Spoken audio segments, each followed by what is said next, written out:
The monkeys पॉ हिंदी कहानी विस्तार रूप। एक समय की बात है, एक छोटे से गांव में व्हाइट परिवार रहता था। यह परिवार साधारण था लेकिन खुशहाल। मिस्टर व्हाइट, उनकी पत्नी मिसेस व्हाइट और उनका जवान बेटा हर्बर्ट एक साथ एक छोटी सी कुटिया में रहते थे। यह कुटिया घने जंगलों के किनारे स्थित थी और पास ही एक नदी बहती थी। व्हाइट परिवार की जिंदगी में कोई खास धनी संपत्ति नहीं थी, लेकिन वे अपने छोटे से संसार में संतुष्ट थे। उनका जीवन सामान्य दिनचर्या और कुछ छोटी मोटी खुशियों में व्यतीत हो रहा था। एक ठंडी और अंधेरी रात की बात है, जब व्हाइट परिवार के जीवन में कुछ अद्भुत घटित होने वाला था। उस रात घर में आग जल रही थी और परिवार के सभी सदस्य एक ही कमरे में बैठकर सर्दी से बचने का प्रयास कर रहे थे। अचानक दरवाजे पर दस्तक हुई। मिस्टर व्हाइट ने उठकर दरवाजा खोला और सामने खड़ा था उनका एक पुराना दोस्त, sergeant major Morris. Morris Bharat से लौटा था, जहां उसने कई सालों तक ब्रिटिश सेना में काम किया था। मॉरिस की कहानियां हमेशा रोमांचक होती थी, क्योंकि उसने दुनिया के कोने कोने में घूमा था और कई रहस्यमयी और विचित्र अनुभवों का सामना किया था। मॉरिस के हाथ में एक छोटा सा बैग था, जिसे वह बड़े ध्यान से संभाले हुए था। सभी ने उसे घर के अंदर बुलाया और गर्म चाय का कप दिया। बैठकर बातें करते हुए परिवार ने मॉरिस से उसकी भारत यात्रा के बारे में पूछताछ शुरू कर दी। वे उसकी रोमांचक कहानियां सुनने के लिए उत्सुक थे। मॉरिस ने कई घटनाएं और अनोखे अनुभव सुनाए। फिर अचानक उसने अपनी जेब से एक अजीब और रहस्यमयी वस्तु निकाली। यह एक बंदर का पंजा था। पंजा सूखा हुआ था और देखने में बड़ा विचित्र लग रहा था। इसे देखते ही मिस्टर व्हाइट और उनके परिवार के चेहरे पर अजीब सी जिज्ञासा और घबराहट दिखने लगी। मिस्टर व्हाइट ने उत्सुकता से पूछा, यह क्या है मॉरिस? ये तो बहुत अजीब दिख रहा है। मॉरिस ने गंभीरता से उत्तर दिया, यह कोई साधारण बंदर का पंजा नहीं है, यह जादुई है। इसमें 3 इच्छाएं पूरी करने की शक्ति है। इसे एक फकीर ने जादू से तैयार किया था। मिसेस व्हाइट को यह सुनकर थोड़ा आश्चर्य हुआ और उन्होंने हंसते हुए कहा, अच्छा, तो तुम यह कहना चाहते हो कि यह पंजा हमारी इच्छाएं पूरी करेगा?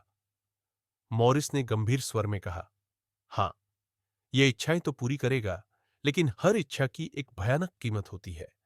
मैं इसे कई सालों से अपने पास रख रहा हूं और मैंने इसे खुद इस्तेमाल भी किया है, लेकिन इसके परिणाम अच्छे नहीं होते।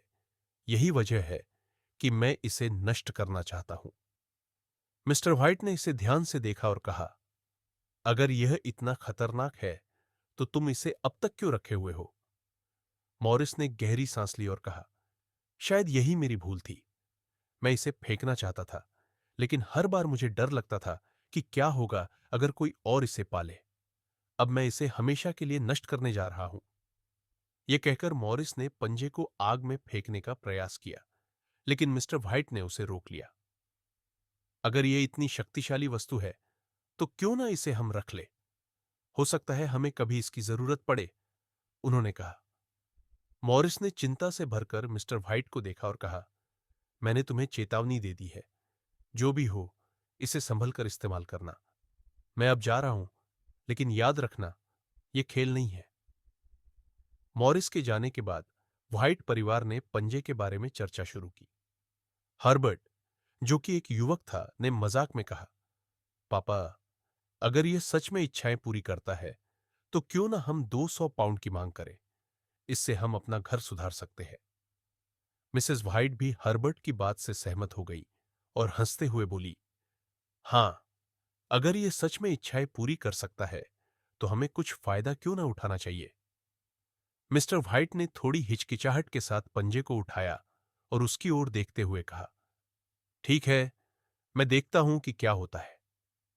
फिर उन्होंने पंजे को अपने हाथ में मजबूती से पकड़ा और अपनी पहली इच्छा मांगी, मैं चाहता हूं कि मुझे 200 पाउंड मिले। उन्होंने पंजे को उठाया और अपनी इच्छा व्यक्त की। कुछ पलों के लिए सब कुछ शांत रहा। केवल घर की घड़ी की टिक टिक की आवाज ही सुनाई दे रही थी। फिर अचानक एक हल्की सी सिसकी जैसी आवाज हवा में गूंज उठी, लेकिन कुछ विशेष नहीं हुआ। हर्बर्ट ने मजाकिया अंदाज में कहा, शायद हमें कुछ और सोचना चाहिए था। ऐसा लगता है कि इस पंजे का जादू खत्म हो गया है। मिसेस व्हाइट ने भी हंसते हुए कहा, हां, शायद ये सब झूठ है, कोई जादू वाड़ू नहीं होता। उस रात व्हाइट परिवार हंसी मजाक करते हुए सोने चला गया। उन्हें इस पंजे की वास्तविक शक्ति का कोई अंदाजा नहीं था। भयानक हादसा अगले दिन। हर्बर्ट हमेशा की तरह काम पर चला गया। वह एक स्थानीय मिल में काम करता था, जो कि उनके घर से कुछ दूरी पर थी।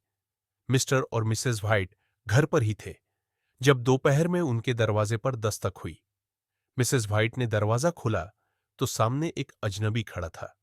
उसका चेहरा गंभीर और चिंतित था। उसने धीरे धीरे बताया कि वह हर्बर्ट के काम की जगह से आया है और उसके पास कुछ दुखद समाचार है। उसने कहा कि हर्बर्ट का एक भयानक दुर्घटना में निधन हो गया है। वह मिल में एक मशीन के साथ काम कर रहा था जब एक गंभीर दुर्घटना हो गई जिसमें उसकी जान चली गई। मिस्टर और मिसेस व्हाइट इस खबर से पूरी तरह टूट गए। वे अपने बेटे को खो चुके थे। वह आदमी थोड़ी देर चुप रहा, फिर उसने जेब से एक चेक निकाला और उसे मिस्टर व्हाइट को देते हुए कहा, मिल के मालिक ने आपकी हानि की भरपाई के लिए यह राशि दी है। यह 200 पाउंड है। मिस्टर व्हाइट ने चेक देखा और ठंडी सांस ली। उन्हें अब समझ में आया कि उनकी पहली इच्छा सच हो गई थी, लेकिन इसकी कीमत उन्होंने अपने बेटे की जान देकर चुकाई थी। मॉरिस ने उन्हें चेतावनी दी थी कि इच्छाओं की कीमत चुकानी पड़ती है, लेकिन उन्होंने इसे नजरअंदाज कर दिया था। मिसेस व्हाइट अपने बेटे के खोने के गहरे दुख में डूब गई।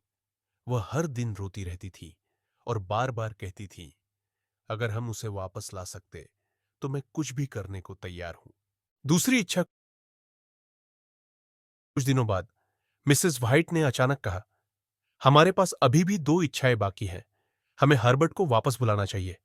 वह फिर से जिंदा हो सकता है। मिस्टर व्हाइट ने डरते हुए कहा, नहीं, ऐसा मत कहो। हम नहीं जानते कि वह किस हालत में वापस आएगा।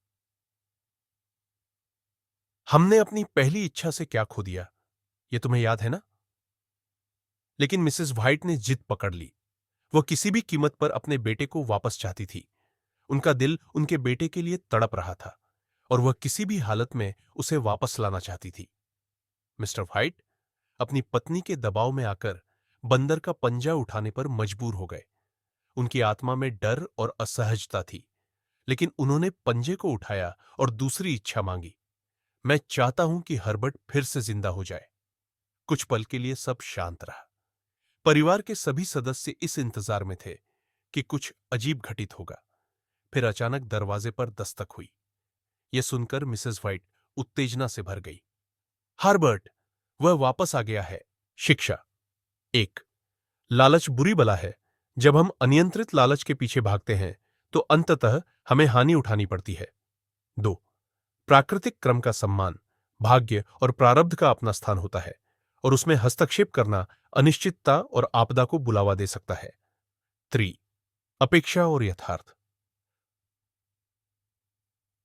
हर इच्छा पूरी होने पर खुशी नहीं मिलती, बल्कि इसका परिणाम दुखद और अप्रत्याशित हो सकता है।